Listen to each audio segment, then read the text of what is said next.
Question. Is this the most pointless game of the year? Yes. Second question. Why is Razzie so scared? Yeah. He's terrified. He's rattled.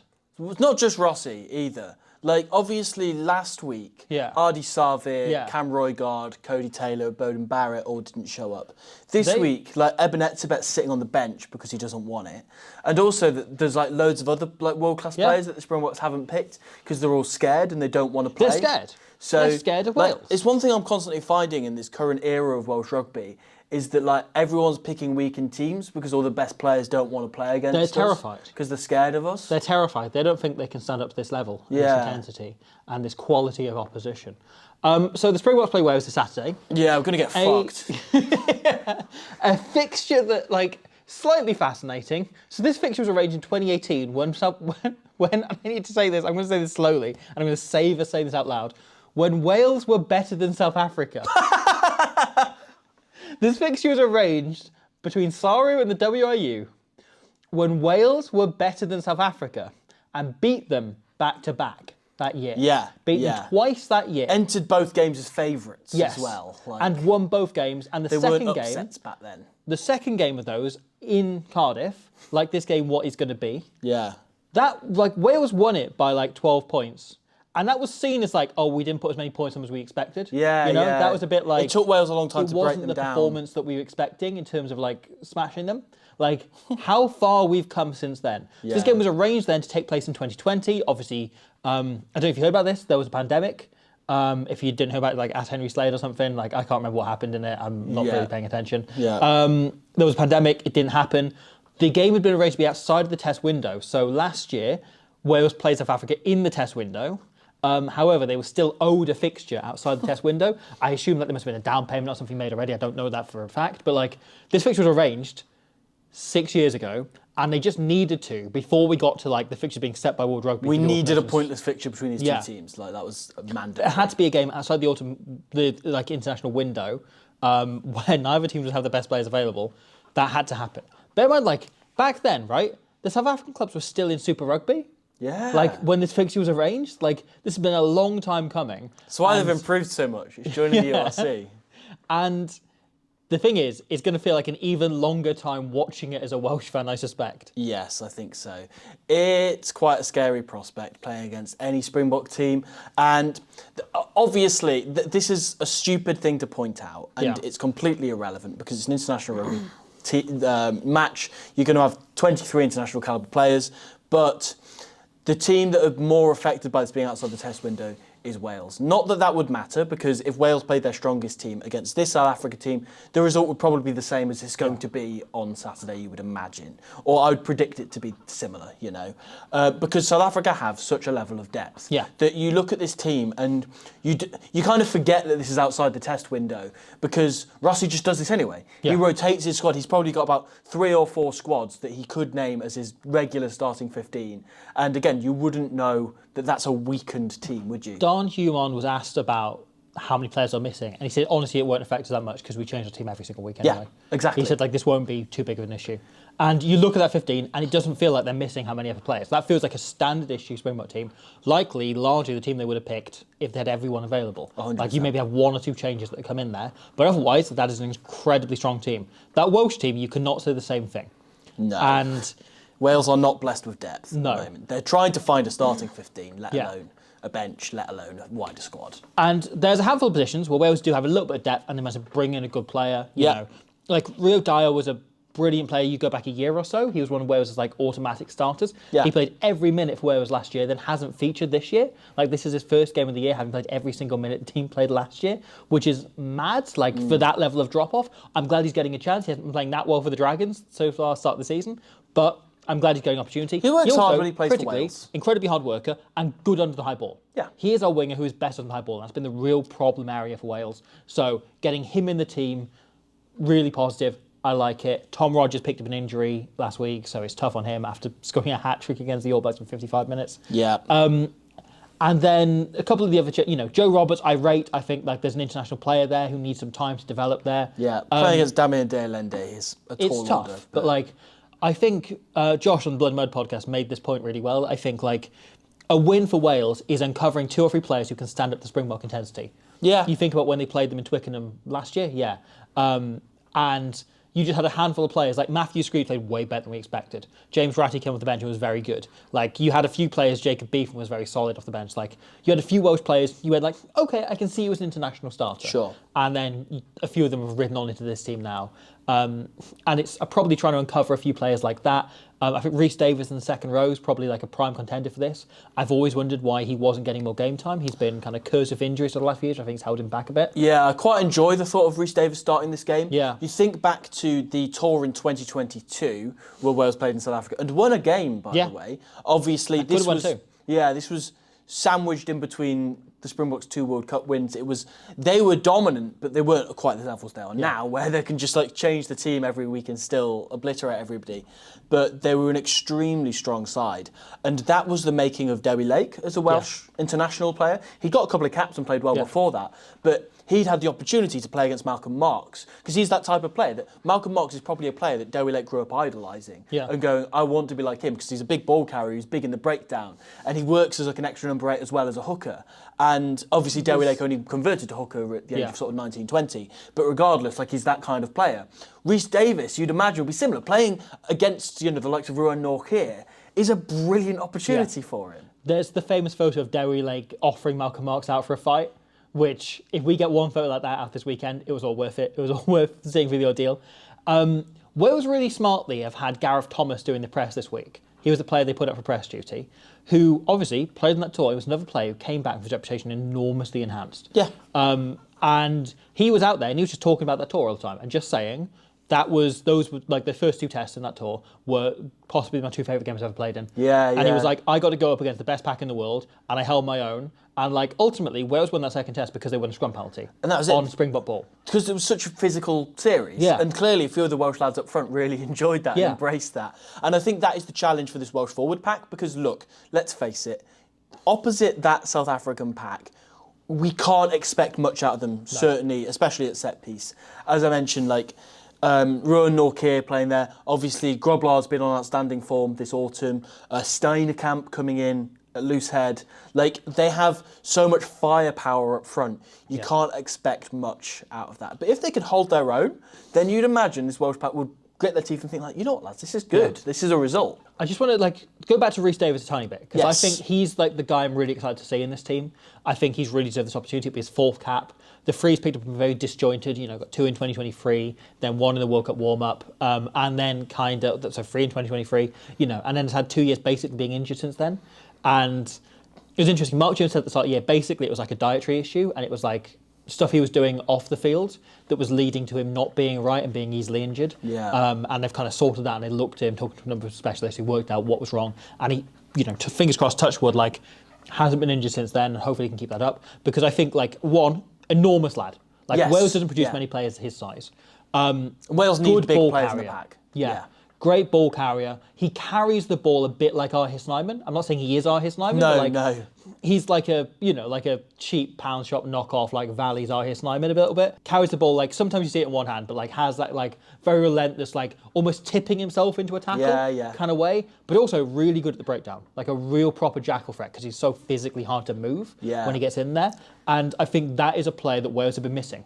Is a disruptive second row. Probably his biggest strength is at the maul, where obviously they're lacking Adam Beard and Dav Jenkins, who I think both pride themselves on the maul, on both sides of it. And having him in, I think he has real potential to establish himself as the mauling lock in Wales, and that's really exciting. Wales' second row at the minute is not well balanced because they have two good international level second rows in Adam Beard and Dav Jenkins. Both are great international players. They are similar players, though. Yeah, they bring similar qualities, don't they? Tall beanpoles who run a line out, make a lot of tackles, and don't really carry the ball. It feels a bit damage limitation, doesn't it, at times? Yeah. They're the only 2 players you have that are of the standard that they want to be at. Yeah. If they can get Rhys Davies a little bit further along, that's really promising. That's really encouraging because he's possibly the only example of this different type of lock, this more ball-carrying, dynamic And type Teddy of lock. Williams, but he's been injured. Yeah, Teddy Williams, I suppose, is more the only Nakarawa rather than a pure carrier. Sure. But yeah, Teddy Williams, I was hoping to play the series, obviously picked up an injury. Rhys Davies is the other one where you're this kid, I think, that he kicks on, is a position where Wales need depth, and he's the sort of player we need to have. Yeah. So if he can put in a good performance here, again, like if we can see a handful of really good performances, and as Steve Tandy talked about, we have, I think he said like it's like 16, 17 games till the World Cup, so every game matters. So I want to be playing as many games as possible. Yeah. And if we can develop and learn something in each game, or continue getting better game on game, we'll be set well for the World Cup. And I think this is more long-term planning for us. I don't really care about the result too much. Sure, yeah. Do you think there is any world in which Wales survive the Gerhard Steinkamp and Vilko Low scrum? I think survive is possible. I think there will be players left on the field at the end, like. I think not in an island way where they're going to be binned. I think that may happen. I think the players may still be alive at the end of it. Yeah, that's good. I think it's encouraging. Gareth Thomas, greatly underrated loosehead. Yeah. And I reckon can probably hold his own against Vilko Low for a bit. As you say, he's been around the block in terms of playing against the best tight heads in the world, hasn't he? So you'd probably back him to hang in there, wouldn't you? Yeah, I think it will very much be we hang in there, get the ball out on our own ball. Yeah. And South African ball are going to struggle. Yeah. The Welsh bench, bit of a struggle. The two props on. I mean, look, the front row on the bench have 2 caps between them. Yeah. Yeah. I mean, I'm excited to see how Danny Southwood won. gets on. I think he really Coleman deserves an won. opportunity. Yeah. He's been good for Cardiff for a couple of years, and clearly is a hard-working lad. He gets around the park quite a lot, so I like the look of him. But also, it's quite interesting, the South African bench they've gone for front row-wise, where they've gone for Zach Porthen as the replacement loosehead, usually a tight head, quite inexperienced, but has been incredibly good so far in international rugby, really impressive at scrum time. And they've gone alongside him, Asanathi Ntlabakanya, the cult hero that is back in international rugby. Yeah, Salas don't win scrums. You've got to keep that up somehow. Indeed. And Ntlabakanya can play both sides as well. And obviously Porthen hasn't played that much, so I don't know too much about him. I believe he can play both sides as well, so you've got 2 options there to cover. Again, good for Rossi's building depth, for his mission there. Yeah. The more interesting thing, I think, alongside as well, is they've gone 7-1. Yeah. And this is interesting. There's a number of angles They're scared of the Welsh pack going to keep up with them. No. I think there's kind of 3 ways of looking at this, right? One is, Razzie has gone, where can we get at this Welsh team? I want to smash the living daylight out of them. We can get at them either by hanging high balls or just going straight through them because they're a physically smaller pack, a bit like Japan. So we'll pick them as power we can and we'll ride right through them. He talked this week about how he's been thinking very much about getting in the top of the world rankings ahead of the draw. He wants to be the number 1 team going into that draw. He doesn't want to take any risks. He says he's been thinking about. He's got some plans lined up for next year, more exciting, interesting innovations he wants to do. But he was saving them all for next year when the world rankings aren't so important. Yeah. So I think that's probably putting Malcolm Marks on the wing or something. I want to see what that is. So I think there's that level. There's one is I think they want to practice a 7-1, and this is a safe game to do that. I think another angle of it is you think of last week, where against Ireland at 40 minutes just before half time he rolled on his bench props. I wonder if there's a similar thing to that. It's put the foot on the throat. If Wales get that second wind and get back into the game, just roll every one of them on and keep your pack fresh, because that could make such a huge difference in a game like this. Because the thing is about Wales, as much as they're not the best team in the world, they're an incredibly spirited team who will keep coming at you. And how can you deflate them emotionally? That was what I was going to say. The third angle is we know that Rassie Erasmus respects Wales. He does. Sometimes perhaps more than he should. Yeah. And he, he's quoted in Chasing the Sun, right? He says before that semi-final, they're not like England, they're not like Ireland. These are tough. Yeah. These guys are tough. They will keep coming at you. It's true of any Wales team. Yeah. And he says even if they're physically smaller than you, even if we can't batter them, they will keep working. Yeah. And I think Rassie's always understood that is the core of Welsh rugby, right? Is that this team will work harder than you, and Steve Tandy's trying to build a team in that spirit. And so what we want from Wales, right, as Welsh fans, is I want to see them play for 80 minutes and not give up and kind of fall away as they have a few times under Gatland 2.0. I want them to keep fighting for 80 minutes. Yeah. And Rassie's picked a bench that's going to try and deny them being able to do that. Quickly, Quacker on the wing, yes or no? Is it going to happen this week?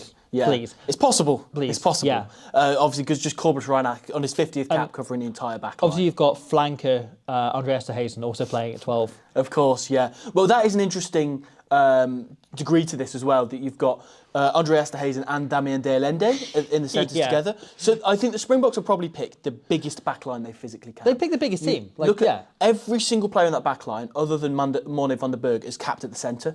You think of both the wingers they've got Kane and Moody and Ethan Hooker. That was their starting combo against City. Tall. In the centre. Yeah. Yeah, so like their experience of crashing it up, they'll be really physical. Again, I would imagine they will swap this backline around quite a lot. It makes it really easy. If Damien Delende's just been working for 5 minutes, he can stand on the wing for a little bit. Yeah. Or, Andre Esterhuizen, he can either stand on the wing or go into the forwards for a little bit. It means you can slide him around and go for this kind of positionless rugby angle, I suppose. Yeah.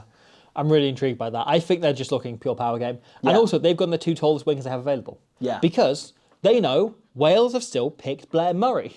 Yes. So Wales have the shortest fullback in the world, who is like, hi guys, I don't really like catching, is that all right? And Steve Tandy's like, yeah, don't worry about it. We don't need catching, that's not really an important part of the game. Canterbury's answer to Mike Lowry. Yeah.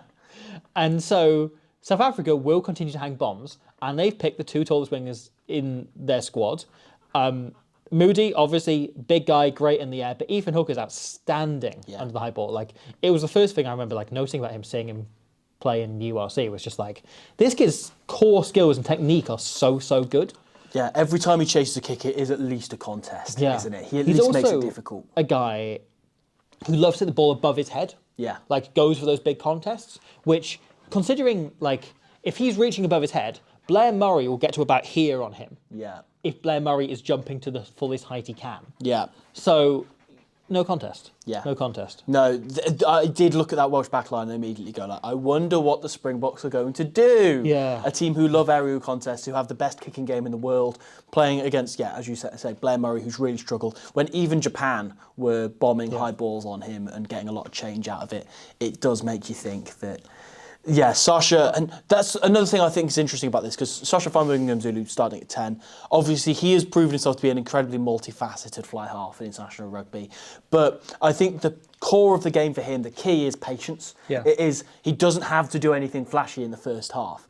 Even if he knows that South Africa will chip away and score tries and likely score 50-odd points in this game, if not more, it is show the half of his game that is more like Andre Pollard, what we expect of him, in terms of game management, in terms of sticking to the plan. Yeah. And then eventually, when Wales start to get tired, things will start to open up. People start slipping off tackles. He can start opening up and opening the box of tricks himself a little bit more. Yeah.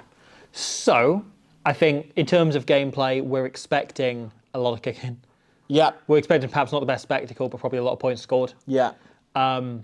Wales also, a lot of their attackers coming off, loose ball following regathering kicks. So I think we might see both teams hanging a lot of balls. Yeah. Here's a question on that. If you're a South African fan, would you be slightly concerned about the fact that there's potential for Wales to score a try, obviously not win the game, but around Damien Delende not having played 13 in a long time? Yes and no. I probably just wouldn't be concerned if I was a South African fan. Yeah, fair. Probably just enjoy the dominance that they're having. I'd probably just be having a good time. I probably wouldn't even think about referees either. Yeah. I'd just be going, we win every week. It's class. Yeah. Imagine that.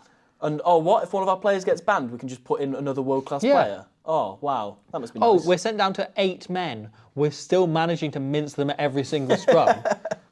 We've got a front row of Damian Willems and Wilco Low alone, and they're mincing them. I'd back him. Yeah. Wilco Low on his own could probably take. I mean, like, he is it's a the scrum. thing about, he is a scrum. Yeah. Like, Eben Etzebeth could sneeze and blow this Welsh pack away. But at the same time, I think they will absolutely mince them. I think, like, physically, South Africa should have Wales. If Wales can stand up to this for even a half, that would be incredibly impressive. Yeah, I think that's probably the goal, isn't it? For Wales, it's very easy to see what the kind of win conditions are, and they're not winning the game. They're just getting individual moments out of that. Yeah. For South Africa, it's harder to see because they just continue to build depth, and they didn't need to play this game. Yeah. One more thing for Wales as well. Yeah. The lack of Thomas Williams. Oh, and obviously Jack Morgan. Yeah. But the lack of Thomas Williams, with this being outside the test window, he's playing for Gloucester instead, means, obviously, Kieran Hardy comes in, who's a very good player and looked perfectly solid. Obviously, Wales scored their 4th try, the Lewis Rhys try against the All Blacks, with Kieran Hardy playing 9, which is really encouraging as a Welsh fan, because you can't help but look at Wales' attack this autumn and go, is it all Thomas Williams? Is he the only reason why we're scoring? Is he carrying us? And I think both things are kind of true. Yeah. That Wales are still good in the 22, even with Kieran Hardy, because he's a good enough player. But the interesting part of this is the first time in Dan Edwards' international career where he's like the leader. Yeah. He is now like kind of, not the experienced guy in that back line, but he's one of the guys that everyone will be turning to. And I quite like that. It's a different test for him. It'd be useful for him to have his scrum half from club level as well. Yeah. Like he's got Kieran Hardy and Ruben Morgan-Williams, the 2 scrum halves in this squad who are both Ospreys, and both players Dan Edge has played with, inside him countless times. So that's really useful for him to have there. And also Joe Hawkins, who played with, academy level through Swansea, through, everything else. They played, I think, maybe one game. No, they didn't overlap with the Ospreys, but like they played academy stuff together. Yeah. And age grade stuff together. So they know each other.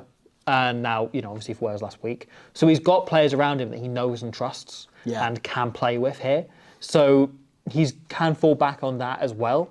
But like I am excited by the thought of him stepping up and trying to him against go to the Sasha. next level. It's great fun, isn't it? I think for Dan Edwards, the challenge, I suppose, is to be unafraid to make mistakes. Yeah. It is to be bold, because no matter what, if he plays a conservative game, the Springboks will come out and they'll power through Wales. Like that just will happen at some point. Yeah. The game's 80 minutes long. You can survive 20 minutes maybe playing like that, but the Springboks will come at you when they roll the bench on at the very least. So he has to be bold. Yeah. He has to try things a little bit. And yeah, I'm excited to see it, because I think it will be quite an important stepping stone of Dan Edwards' career, regardless of how well he plays. Yeah, absolutely.